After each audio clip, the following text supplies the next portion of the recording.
Here we have this animation where these cards are flying in from the left, from the right, and from the bottom. They're rotating. They're doing all these cool things. And I'm going to show you how to make this step by step. This video is really important because it's going to cover a lot of the different pieces a part of the Webstudio scroll-driven animation engine. I'm also going to show you, we can call it the wrong way. It's going to be the intuitive way, the way we think about doing things, but it's actually going to make things a little bit harder to maintain. So then I'm going to show you an alternative method that's going to be a lot cleaner in your project, easier to maintain, easier to work with. So we're going to break this down by first adding an animation group, kind of starting in the direction of the so-called wrong way, and then show this alternative method. And then finally, I'm going to be using CSS calculations to make this extremely maintainable. Make sure you've already seen the Animations 101 video because that's going to go over some of the concepts I'm just going to breeze over in this video. Okay, so down here we have a static section and we want to make it look like the one above. We're going to start by adding an animation group component, dragging the first one into this group. And we want to animate this in by having a rotation and translation effect. So let's do that by going to the animation group and defining a new animation, and let's play with some sort of rotation. Let's go with 15 degrees. And for translation, we want to, oops, I did scale. For translation, we want to move it this way and this way a little bit. Let's stay maybe consistent, so we'll just do 100 on either side, negative 100. Okay, and now when we do this, it's going into view, but let's adjust the ranges a little bit and have it end maybe when it reaches the middle of the screen. All right, that's looking nice. Now, let's do the same thing for the left one by, we could duplicate this, and then I'm going to get rid of the contents of it and drag the right one in. But now this one's going to the wrong way. And I'm going to enable run on canvas on the first one so we can see them both running at the same time. So we can see that they're both doing the same thing. I want the right one to be opposite. So I can go to this animation and open up the keyframes and now adjust it. I want it to be from the right side and now negative 15 degrees. So now that's looking good. And we can do the middle one too. But I'm going to stop here because you might start to see that there should be red flags going off. We're having a lot of animation groups. We're repeating ourselves. And we can use CSS variables in here, so we can define something on the parent and say rotation is 15 degrees. But still, we need an animation group for every card. I mean, imagine if we had to do that for all of these cards up here. We're going to be having like 20 or so animation groups. That's going to become very difficult to maintain. And we like to make things easy as possible for us so we could jump back into the site in the future. And just so right now when we're building it, it just doesn't take a lot of work and we don't need to like relearn things in the future. So anyways, let's adjust this by, let's get rid of this animation group that we just added. And we're just going to use one animation group for this. So I'm going to drag each of the cards into this. And on the parent animation group, I'm going to get rid of these styles because this is going to make them all happen at once, and this is not what I want.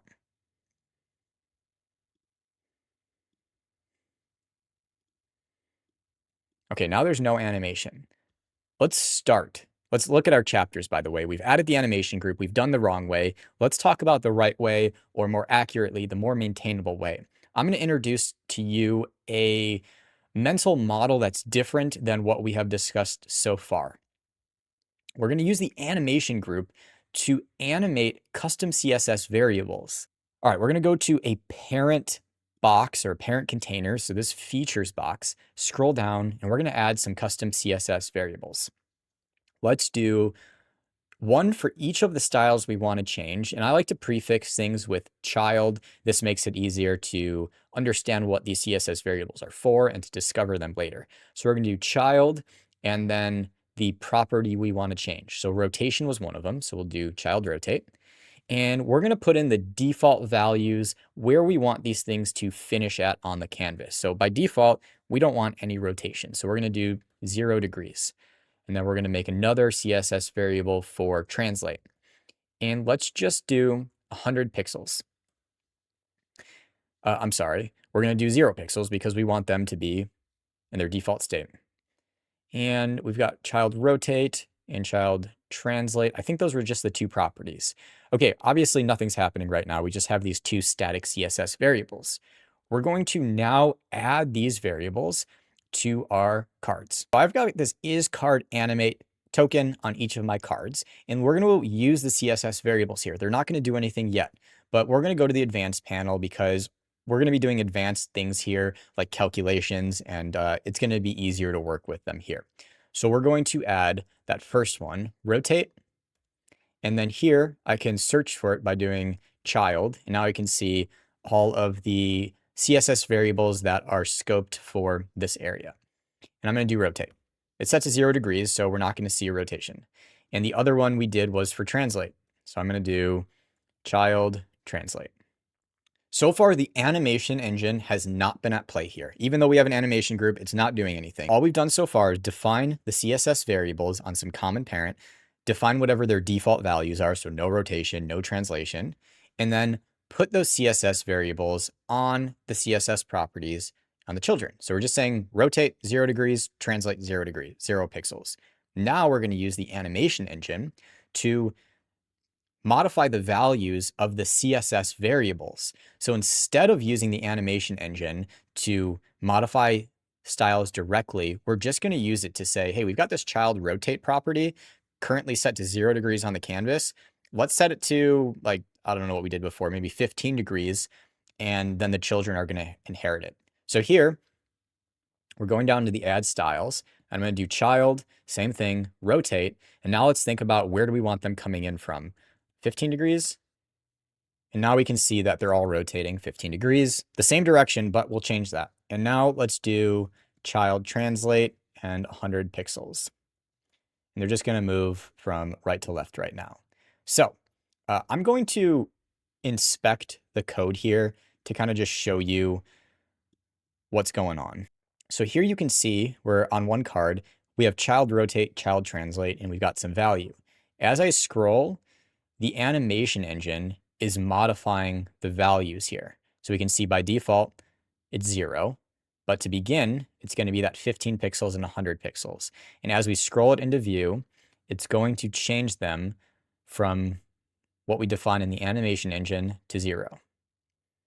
And then the children are using these variables. So it's saying, okay, rotate 0 degrees here, but rotate, 9 degrees when it's over here. Okay, so I hope it's starting to make a little sense. After I started playing with this, it took me a bit to wrap my head around this mental model. So it's okay if you're still kind of piecing it together of like, wait, so I'm not using the animation group to modify the actual translation or the rotation directly. I'm using it to modify a CSS variable, and then I'm using that CSS variable on the children. Now, why are we doing this? Well, so far, it hasn't really provided a benefit because they're all going the same way. Here is where it's going to start becoming a benefit. We can use calc. So on the left one, I want this to move from the left in and rotate the other way. So I've got this isCardAnimate left. Here, I'm going to go to my rotation property, cut this out, and then do calc, and then paste it back in, and then do times -1. So now we defined our animation to be 15 degrees. By multiplying it by -1, we're saying -15 degrees. So now we can see that it's animating from this side. I might have gotten them mixed up, but let's see. Let's do translation next. On the left one, let's go to our translate, cut this, do calc, paste it back in, and you know the drill, times -1. Now it's going to move in from the left. Okay, the rotation is right. It was just throwing me off. But I also want the item to move from on the y-axis, not just the x-axis. And I'll just show you too that if we go to CSS translate here, it'll tell us a single value specifies the x-axis and 2 values will specify x and y axis. So let's go back over here and I'm going to copy this and paste it, but I don't want the top one times -1. I just want it to be its default 100 pixels. So now it'll move from top to bottom, left to right. So the left one is good. Now let's do the right one. The rotation's good because it's already going the right way, and that translation's pretty good, but I'm just going to copy the translation and paste it back in. So now we are defining both a left and right, and now we can see them coming together. So now we've got the first one is 100 pixels, the second one's 100 pixels, so it's telling it to move on the X and Y axis. And now for the center one, I think I made a mistake here because I don't want to have a second or third token for is card animate center. Maybe this is just going to be our default. So for rotation by default, I'm going to do 0 degrees. And for translate by default, I'm going to do 0 for the x-axis and 200 for the y-axis. And now I just need to change the right one, it looks like, because we're using the default rotation. And here I want to put child rotate. And now if I preview, these are looking good. Okay, I'm going to give you a little trick that allows us to duplicate these without breaking the layout, because I still want the layout to come from this one parent. I don't want to have to create a box for each one. This is a kind of an edge case, but I figured out I'd share it. You could use animation groups without animations just to group some stuff together. So what this does is it's still inheriting the layout from features. And I'll just show you that if I do wrap in box and get rid of the animation group. So now we're using a box as a wrapper. The box is bringing its own layout, and we don't want that. We want each row to inherit the parent. Okay, so I'm just going to undo that. And now I can duplicate this. And now this parent box is controlling the layout and the animations for all of these. And that's looking really good. Okay, so we've used calcs, and then I showed you a couple of extra tips there too. So the initial mental model we were working with is to use the animation to modify the actual CSS properties, like make it fade in with opacity or rotate it. And this works for most use cases. But when you have these more complex layouts where we're doing kind of the same thing on the left and right, but they're slightly different because they're coming in from opposite sides, the animation group is going to become a little bit out of control. We would need one for every single box here. So instead of using the animation group for modifying the actual CSS properties like rotation and all, we're using one animation group to modify some CSS variables. And then we're using those CSS variables on the children. And this has the advantage of only having to define one animation group. And these other ones I just used for grouping, we don't actually need them. And then on the children, performing calculations, basically just multiplying it by -1 to reverse the way it's going. So if it was defined rotate 15 degrees, then we're going -15 degrees. So that times -1 is very powerful. So this mental model and this strategy of working with animations in Webstudio is a highly maintainable way to do it, but not always necessary. So I like to mix the strategies based on whatever animation I am trying to achieve. And that is it for this tutorial. Thanks for watching, and I'll see you in the next one.